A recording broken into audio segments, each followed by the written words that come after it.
caused a bit of a conversation on Twitter with the whole ring incident. What do you think about that? You know, people kind of jumping into your relationship like that. I don't think too much about it, man. Did it put any like pressure on you? You know what? Life is short, bro. So you gotta do what you gotta do what you feel. You know what I'm saying? No, I didn't though. Appreciate you. Yeah, no problem. She is the best though. I'll tell you that. Is she the one? Of course. All right. Thanks, Sean. At this stage, it has become almost absurd that every time he appears in public, whether on a live broadcast, on stage, or in an interview, someone inevitably asks, "When will you marry her?" Or "Why haven't you married her yet?" So it was inevitable that they were going to break up. And the truth is remarkably straightforward: he does not wish to.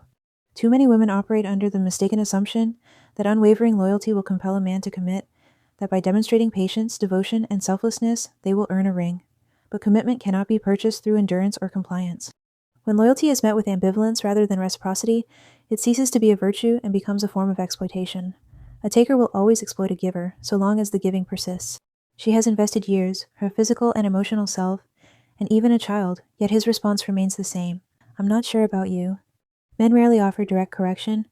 They seldom sit you down to tell you whether your behavior is right or wrong. Instead, they quietly observe how you act in your natural state, forming judgments and conclusions internally. So, if you're dating and wondering why your name hasn't entered the wife category, it's often because he has identified red flags, but won't articulate them. You might ask, if he sees red flags, why doesn't he just leave? The answer lies in the fundamental differences in how men and women process relationships. Men rarely correct with words. They correct through actions. They are less emotionally expressive, less inclined to over-explain, and less likely to navigate the highs and lows that many women experience. A man will either stay or leave. He has either decided you are wife material or he hasn't, and that decision subtly governs his behavior. Let's look at Big Sean and Jhene Aiko. When their relationship began, Jhene was still legally married. Even though her divorce was ultimately finalized, the relationship was initiated while she was still tied to another person. Such a beginning inherently carries emotional and spiritual residue, unfinished energy, guilt, and overlap that can never be fully erased. Any man who pursues a woman already committed elsewhere is, consciously or not, testing her character.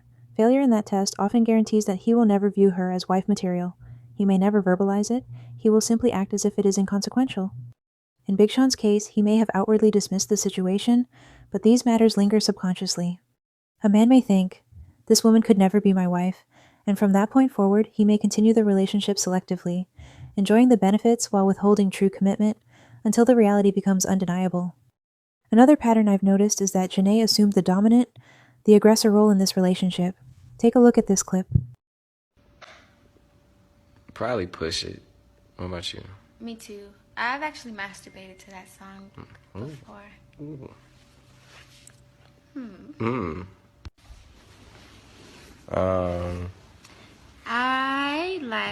I've never done the sink. Oh wait, no, I'm lying. You never, yeah. What are you talking about? The couch, the bed, the floor can be a little hard on the I've done all that. knees. You've done the porch? Wait, not the porch. The stove? Yeah. Yep. You're crazy. In the kitchen. You know how it goes. Will there be a tour? Hope you all do. What you think? I hope so too. Shit, I hope so too. We are going to do our first show soon. Stay tuned. Very, very soon. For the deets. But I think a tour should happen. Yes.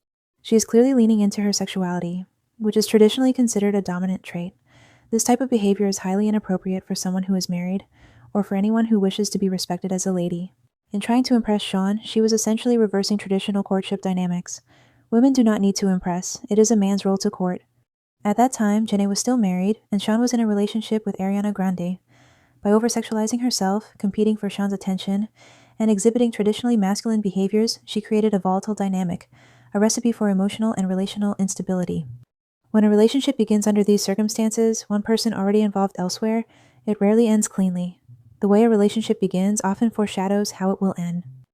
For example, when a woman pursues a man who is already committed, she may initially win his attention, but she is also acutely aware of how that victory was achieved, and that method often predicts the eventual loss.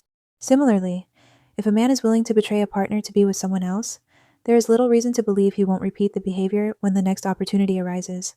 The pattern remains the same, even if the players change. This principle works in reverse as well. When a man becomes involved with a woman who is already attached, initial excitement may overshadow lingering doubts, but over time, trust issues surface. He knows she was willing to betray her prior partner, and that knowledge often prevents him from fully committing, even if he feels love. In contemporary society, marriage is still widely regarded as the highest form of commitment. When someone says, "I love you, but I could never marry you," what they are really saying is, "I do not see this relationship as permanent. It is a difficult truth, but an important one to acknowledge." A relationship founded on chaos, betrayal, or moral ambiguity rarely transforms into stability and peace. The foundation matters profoundly. How you acquire someone often foreshadows how you will lose them. Many women attempt to correct relational dynamics through emotion, crying, pleading, explaining, or offering repeated chances. But these strategies are largely ineffective. While she communicates verbally, he is observing actions. When words and actions do not align, he learns that her boundaries are negotiable or non-existent. Another important point is that once a man categorizes you in a certain way, it is exceedingly difficult to shift that perception. This is why foresight and intentionality in relationships are so critical. Perhaps Jhene did not anticipate the long-term consequences of her actions. Maybe she simply wanted to have fun at the time. Yet Sean clearly placed her in the casual or fun category. Unfortunately, despite her efforts over the years to redefine the relationship or elevate her status in his eyes, she was unable to escape the category he had assigned her. First impressions, initial behaviors, and the early dynamics of a relationship often carry disproportionate weight, shaping how a man perceives you for years to come. Consider this. A woman can invest her entire life in a man, her time, her energy, even bearing his children, yet still be treated as a placeholder if she fails to assert boundaries. This is the ultimate lesson. A man will value what is useful to him. If boundaries are weak or absent, he will take without restraint, staying in a relationship even if she is not his ideal partner simply because it is convenient. You look good, for sure. Oh, yeah? Mm-hmm. Why don't you marry me? It's in the works. Don't even trip. Whatever. Many women wonder, why doesn't he leave if he doesn't want me? The answer is simple. When something is easy to obtain, why would he stop? It is a matter of human nature and the way incentives work. Men are naturally protectors and providers, but they require something meaningful to safeguard and nurture. If you offer your body, your time, or your energy without expectation, boundaries, or standards, they will take it as a given. The solution is clear. Establish standards and enforce boundaries. Withhold attention, energy, and emotional investment until he demonstrates that he is worthy. Do not give abundantly when he has given little. Value yourself first, and only then will he begin to see your true worth. Rather than attempting to reform a man once you are already entangled in a relationship, a far more strategic approach is to observe him carefully during the courtship phase. Focus on his actions rather than his words, for behavior is the truest indicator of character. Ask yourself, do his actions reflect values and principles compatible with my own? If they do, proceed. If they do not, disengage. There is no need for argument, pleading, or emotional display. Simply remove yourself. Your conduct is the most precise expression of your boundaries. Courtship with marriage as the objective is not about succumbing to passion blindly or accelerating physical intimacy. It is a deliberate process of assessment and discernment, observing character to understand true disposition, and making intentional decisions about compatibility before emotional or physical attachment clouds judgment. What's stopping y'all from getting married? Oh, y'all already did one of those secret industry weddings. No. There has not been a secret industry marriage. I think that it's a little personal, you know what I mean? But just like, to be real with you, just like any people who have dealt with love, we've had our ups and downs, you know what I'm saying? And I think it's still finding the right navigation through it all. I don't know if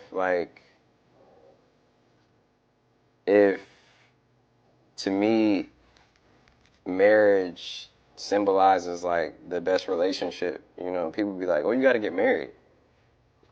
To me, I feel like having a relationship is first and foremost, and like marriage is a byproduct of that. And I feel like a lot of people get the idea of like, "Oh, you have to get married," but then it's like, to me, that's almost a fear-based way of thinking too, because then people be getting divorced. The divorce rate's so fucking high, and I am someone who, I'm not like discounting anything, and I'm not saying that we aren't gonna get married. But what I'm saying is that it's just, I would like to do a lot I would like to, and I don't like putting our personal business out there like that either, but there's a lot of work that needs to be done, I feel like, in general. That was whole bunch of nothing. Today, having a child outside of marriage is normalized, while marriage itself is often framed as the more daunting or serious commitment. The reality is that having a child is the greater responsibility. You can divorce a spouse, but you cannot divorce a child.